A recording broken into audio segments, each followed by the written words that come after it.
ఓం నమ శివాయ శ్రీమాత్రే నమ. మిత్రులకి శ్రీభిలాషులకి అలాగే నన్ను ఇంతగా ఆదరిస్తున్న యూట్యూబ్ ప్రేక్షకులందరికీ కూడా పేరు పేరు ధన్యవాదాలు. మిత్రులారా, మీ అందరికీ కూడా ఆ పరాదేవత ఎల్లవెల్లలా మీతో ఉండి మీ మనోవాంఛ నెరవేర్చాలని మనస్ఫూర్తిగా కోరుకుంటున్నాను. చాలామంది మిత్రులు, గురువుగారు, మాకు జాతకంలో శని భగవానుడు బాగోలేదు, మాకు చాలా ఇబ్బంది పడుతున్నాము, మాకు ఆర్థికంగా కలిసి రావడం లేదు, అలాగే చేతిలో ధనం ఉండడం లేదు, ఏదైనా తేలిగ్గా ఉండే ఉపాయం చెప్పండి అని చాలామంది అడగడం జరిగింది. ఎవరైతే జాతకంలో శని బాగోలేకపోయినా, గురువు బాగోకపోయినా ఇబ్బంది పడుతూ ఉన్నవారు ఈ పుష్యమాసంలో ఒక అద్భుతమైన తేలికను ఉపాయం చెప్తాను. ఇది ఆడవారిని మగవారికి చేయవచ్చు.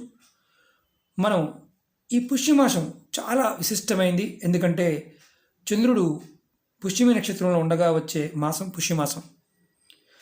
మనకి చాలా అద్భుతమైన, అంటే ఈ మాసం అద్భుతమైన శక్తి కలిగి ఉంటుంది. పుష్యమాసం శీతాకాలంలో మనకి ఆధ్యాత్మికంగా మనం నామాన్ని కానీ, భగవద్నామాన్ని కానీ, జపం కానీ, అలాగే స్వామివారిని అంటే శ్రీమన్నారాయణని ఆరాధించినా కానీ మనకి విశిష్టమైన ఫలితం వస్తుంది.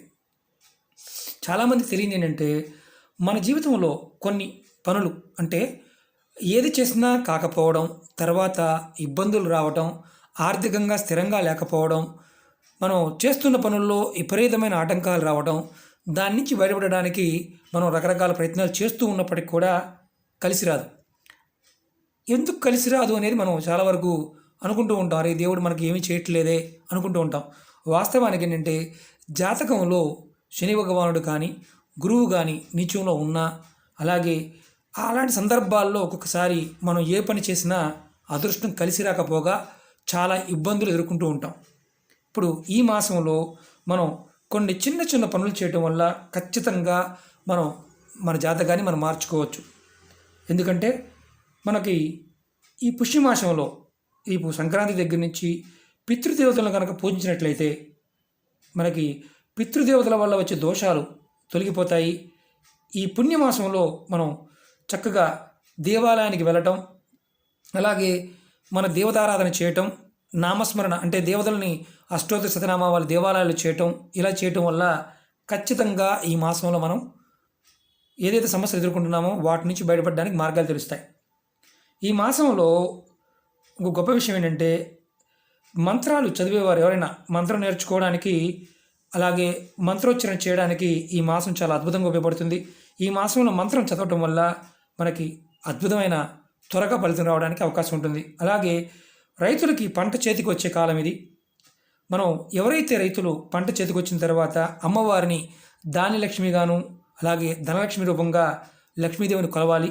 మన ఇంట్లో విష్ణుమూర్తి, లక్ష్మీదేవి పటం పెట్టుకొని ప్రతిరోజు కనుక ఆవనీతో దీపం వెలిగిస్తూ అమ్మవారి అష్టోత్తరాన్ని చదువుతూ ఉంటే ధనానికి సంబంధించిన సమస్యలు ఏదైతే ఉన్నాయో ఆ సమస్యల నుంచి బయటపడతారు. ఖచ్చితంగా చేయాలి. అలాగే ఈ మాసం, ఈ పుష్యమాసం, ఈ మాసానికి అధిపతి శని భగవానుడు.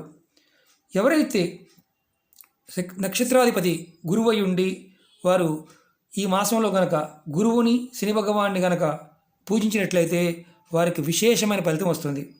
ఎలా చేయాలో చెప్తాను. ఎందుకంటే ఈ మాసంలో శనీశ్వరుడికి ప్రీతికరమైన మాసంగా చేయడం జరుగుతుంది. పుష్యమాసంలో కనుక మనం శనిగ్రహానికి అమావాస్య రోజున ఇలా నువ్వులను తీసుకొని అభిషేకం చేపించినట్లయితే మీకు జాతకంలో శని ద్వారా ఇబ్బంది పడుతున్న బాధలు, అలాగే శని భగవానుడి వల్ల కలుగుతున్న సమస్యలు, ఇలాంటి వాటి నుంచి త్వరగా బయటపడతారు. అలాగే మీరు మీకు ఓపికను బట్టి వస్త్రదానం చేయండి. అలాగే బ్రాహ్మణులకి తిలదానం అంటే నువ్వుల దానం చేయండి. అలాగే మీకు ఇంకా చక్కగా ఇంకా ఓపిక ఉంది అనుకుంటే మీరు ఎవరికైనా సరే పేదవారికి అన్నదానం కూడా చేయండి.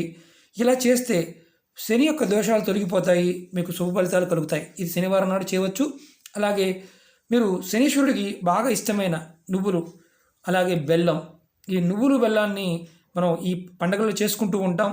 నువ్వులతో బెల్లంతో చేసిన పదార్థాలని మనం స్వామివారికి సమర్పించిన మన ఆహారంలో తీసుకుని ఉన్న మన ఆరోగ్యం బాగుపడుతుంది. అలాగే శని భగవాన్ యొక్క ఆశీర్వాదం కూడా లభిస్తుంది.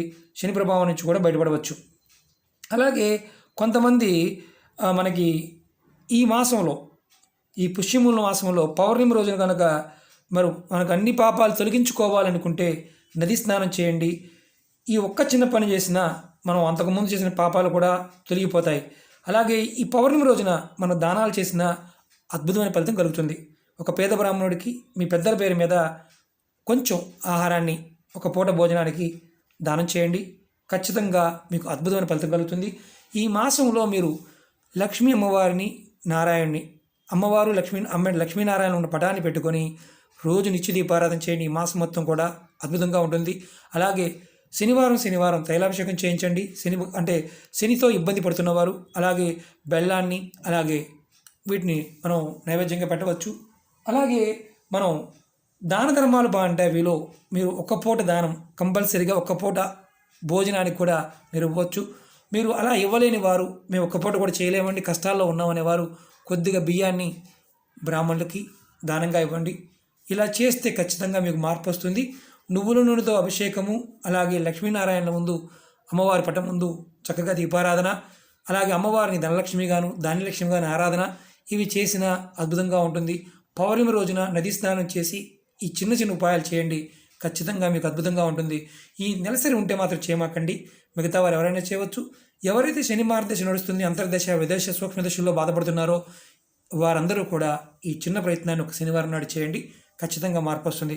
ఓకే మిత్రులారా, మీకు ఈ వీడియో నచ్చినట్టు లైక్ చేయండి, నా ఛానల్ సబ్స్క్రైబ్ చేసుకోండి, పక్కనే ఉన్న గంట సింబల్ని యాక్టివేట్ చేసుకోండి, 10 మంది మిత్రులకి షేర్ చేయండి. ఓం నమః శివాయ, శ్రీమాత్రే నమః.